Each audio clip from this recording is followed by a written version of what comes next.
हे माधव, पता नहीं सब मेरा मजाक क्यों उड़ाते हैं। मैं किसी का बुरा भी नहीं चाहता, फिर भी सब हंसते हैं जब मैं कुछ अच्छा करने की सोचता हूँ। कभी कभी लगता है कि जैसे मेरी कोशिशों की कोई कीमत ही नहीं।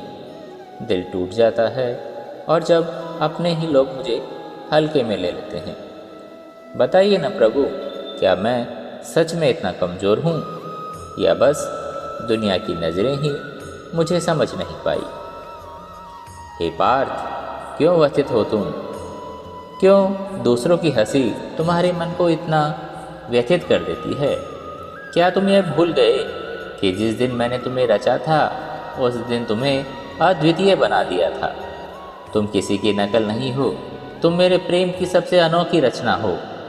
जब लोग तुम्हारा मजाक उड़ाते हैं तो वह तुम्हें नहीं, अपना सीमित दृष्टिकोण दिखाते हैं।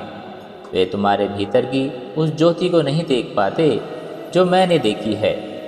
पर तुम क्यों भूल जाते हो कि दुनिया को तुम्हारी सच्चाई से कोई फर्क नहीं है।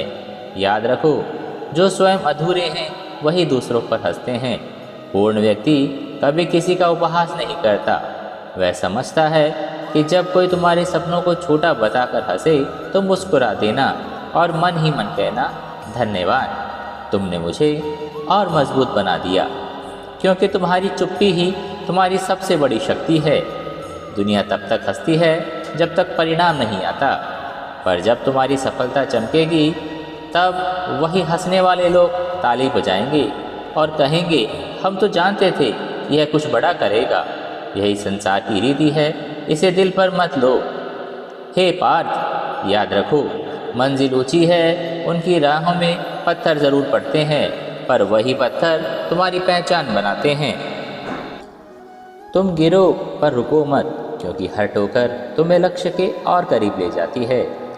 तुम सोचते हो सब मेरा मजाक उड़ाते हैं, पर मैं कहता हूँ वे तुम्हारे संघर्ष को नहीं जानते। मैं समझता हूँ तुम्हारा मार्ग कठिन ही नहीं, लंबा भी है, पर हर कदम पर मैं तुम्हारे संग हूँ। तुम्हारे मौन में, तुम्हारे आंसुओं में, तुम्हारे प्रयासों में। जब कोई नहीं सुनता तो मैं सुनता हूँ, जब कोई नहीं समझता तो मैं समझता हूँ।